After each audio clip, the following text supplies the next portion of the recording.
Good morning students. कैसे हैं आप सभी स्टूडेंट्स? हमारा चैप्टर 2 कंप्लीट हो गया है और आज हम चैप्टर 3 सामाजिक संस्थाओं को समझना पढ़ेंगे। तो बच्चों, ये हम इस चैप्टर की अध्ययन की रूपरेखा पढ़ेंगे। परिचय, परिवार विवाह और नातेदारी, कार्य और आर्थिक जीवन, राजनीति, धर्म और शिक्षा। अब बच्चों, इसमें सबसे पहले हम परिचय पढ़ेंगे। स्टूडेंट्स, जैसा कि आप सभी जानते हैं कि हमने अपने प्रीवियस चैप्टर में पढ़ा कि हम में से हर एक व्यक्ति की जो है समाज में वो एक स्थिति होती है या समाज में एक स्थान होता है, और तथा ये जो हमारे पद होते हैं ना, जो व्यक्ति का समाज में पद होता है, इन पदों के अनुसार ही व्यक्ति की बच्चों भूमिकाएं भी होती हैं। और ये भूमिकाएं जो होती हैं ना बच्चों, ये फिल्मों की तरह भूमिकाओं की तरह नहीं होती। जैसे कोई भी अभिनेता या अभिनेत्री अपना रोल अपनी मर्जी से स्वीकार या अस्वीकार करते हैं, ऐसा नहीं है। वास्तविकता में, वास्तविक जीवन में ऐसा नहीं है। यहाँ तो सामाजिक संस्थाएं होती हैं बच्चों, जो किसी भी व्यक्ति को मनचाहा आचरण करने से रोकती हैं, या फिर हम ये भी कह सकते हैं कि हमारे समाज में जो कुछ उद्दंड और उपद्रवी सदस्य होते हैं, उन्हें हमारी जो सामाजिक संस्थाएं हैं वो उनके व्यवहार को नियंत्रित करती हैं, उन पर प्रतिबंध लगाती हैं। गलत व्यवहार या गलत आचरण करने पर बच्चों हमारे समाज में व्यक्ति को दंड मिलता है या पनिशमेंट मिलता है, और अच्छे कार्य करने पर समाज में व्यक्ति को पुरस्कृत भी किया जाता है या फिर उसके अच्छे कार्यों की प्रशंसा भी होती है। तो बच्चों, इस अध्याय में हम कुछ महत्वपूर्ण सामाजिक संस्थाएं जैसे कि परिवार है, विवाह है, नातेदारी, राजनीति, अर्थव्यवस्था, धर्म और शिक्षा के बारे में पढ़ेंगे।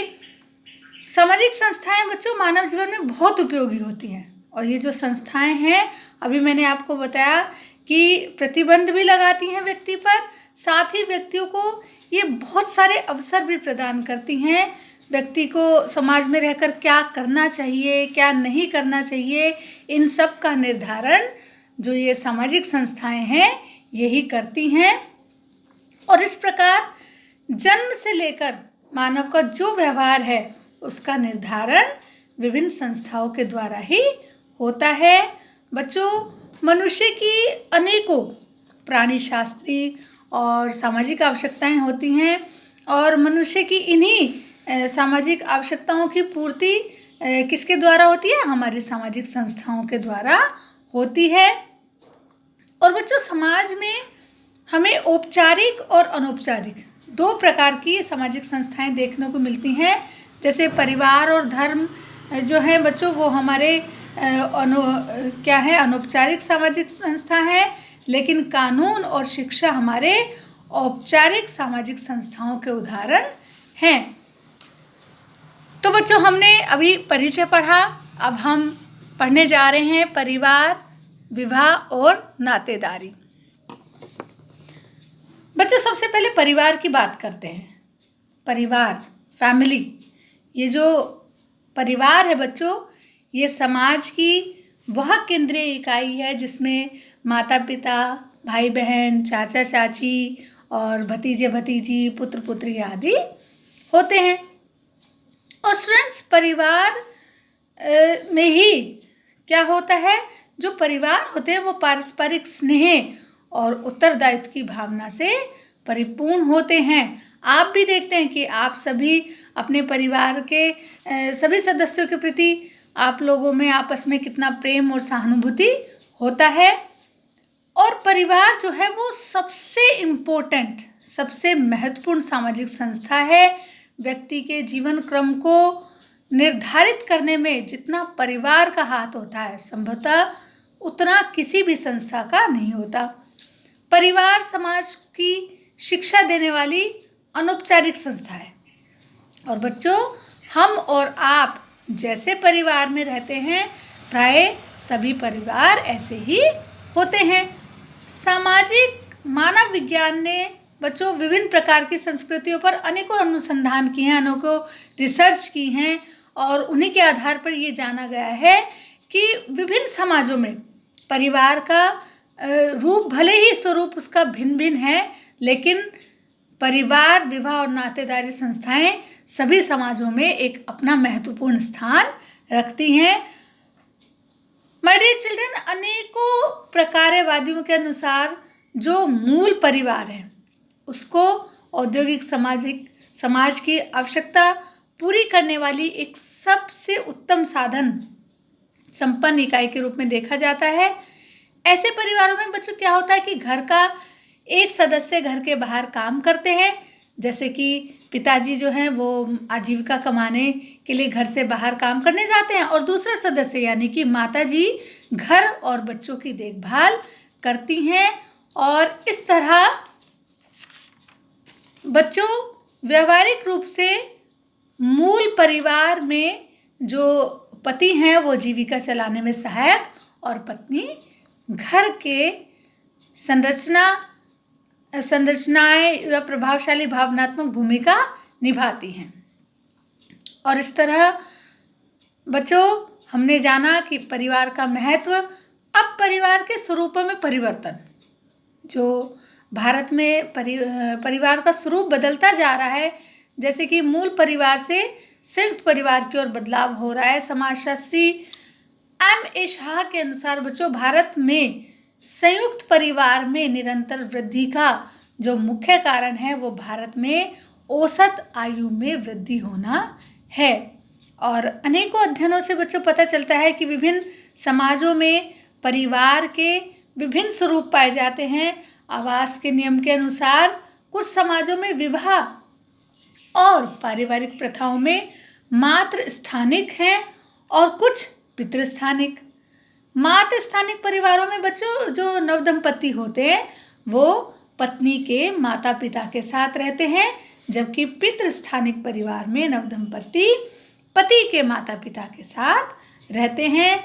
और पितृतंत्रात्मक परिवार में निर्णय लेने के अधिकार बच्चों पुरुषों के पास होते हैं, जबकि जो मात्र तंत्रात्मक परिवार हैं उसमें निर्णय लेने में महिलाओं की मुख्य भूमिका होती है।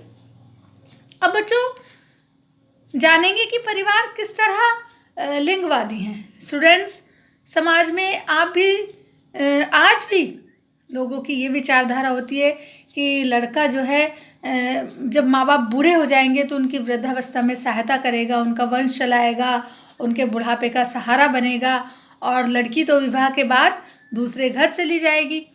तो बच्चों परिवार में लड़कों की शिक्षा दीक्षा पर लड़कियों की अपेक्षा अधिक खर्च किया जाता है। और आज भी बच्चों मैं आपको बताती हूँ कि कन्या भ्रूण हत्याओं की घटनाओं से जो लिंग अनुपात है उसमें एकाएक गिरावट होने लगी है। बाल लिंग अनुपात 1991 में बच्चों प्रति 1000 लड़कों पर 934 लड़कियां, यहाँ से कम होकर वो 2001 में सिर्फ 934 से 927 ही हो गया है। और बच्चों समृद्ध राज्य जैसे कि पंजाब है, हरियाणा है, महाराष्ट्र है और आपका पश्चिम उत्तर प्रदेश है, वहाँ तो स्थिति बहुत ही खराब है। पंजाब में तो प्रति 1000 लड़कों के अनुपात में जो लड़कियों का अनुपात है वो सिर्फ 793 ही है। और बच्चों पंजाब और हरियाणा के कुछ जिले तो ऐसे हैं जहाँ पर जो 1000 लड़कों के अनुपात में लड़कियों की संख्या 700 से भी कम है। ये बहुत ही गहरा बच्चों चिंता का विषय है। अब बच्चों हम पढ़ेंगे विवाह संस्था के बारे में, है ना। अभी हमने ये परिवार के बारे में पढ़ा, अब हम पढ़ेंगे विवाह के बारे में।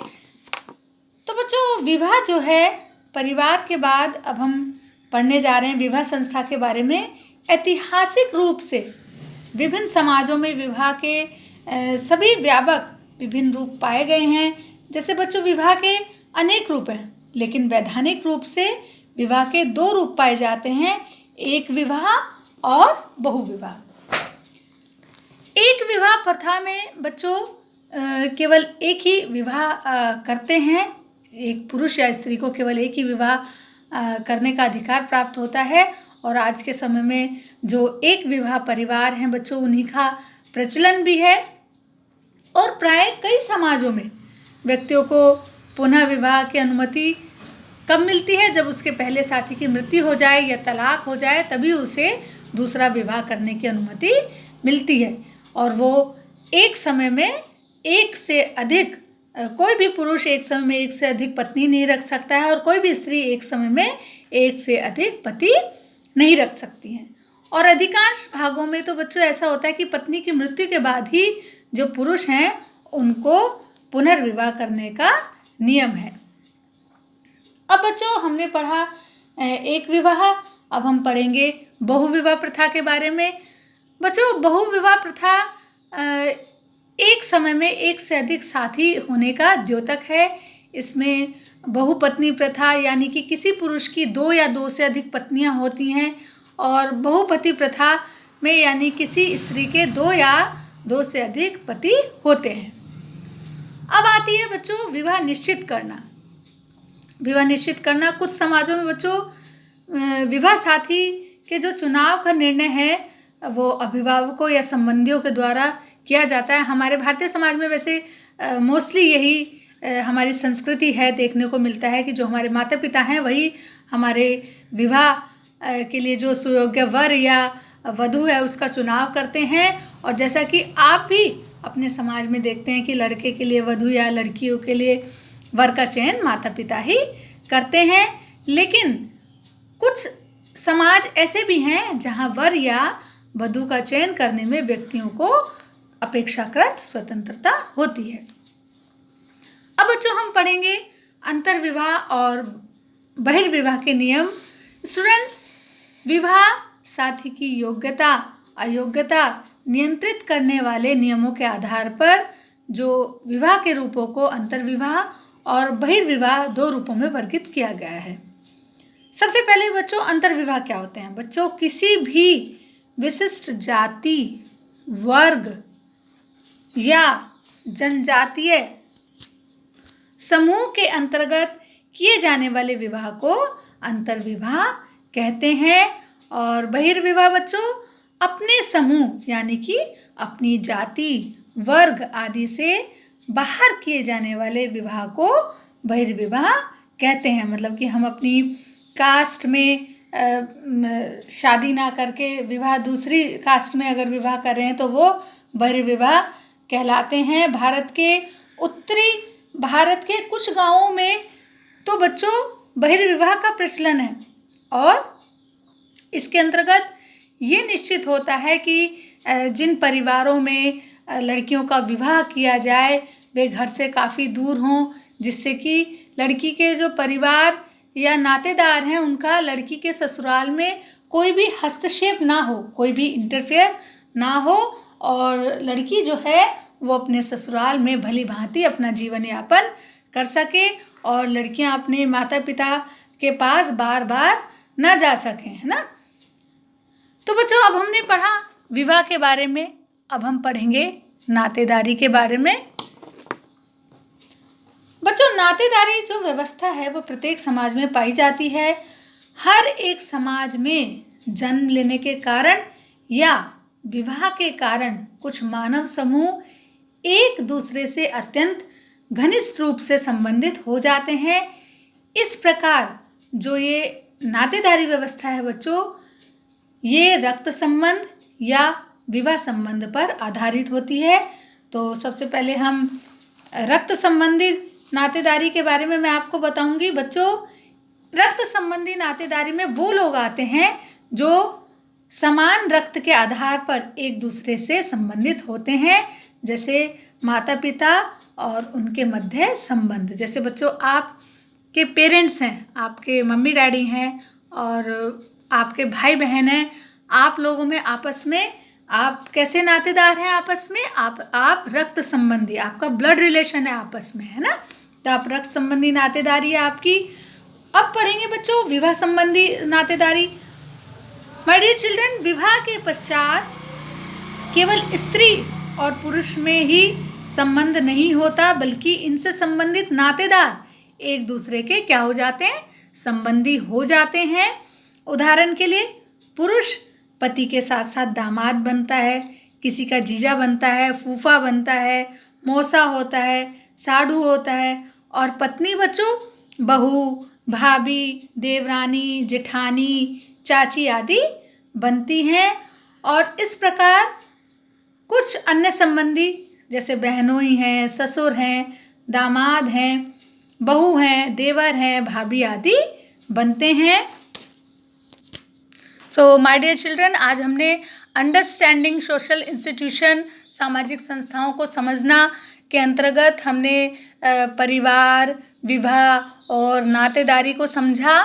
और बच्चों, नेक्स्ट लेक्चर में हम कार्य और आर्थिक जीवन, राजनीति, धर्म और शिक्षा के बारे में पढ़ेंगे।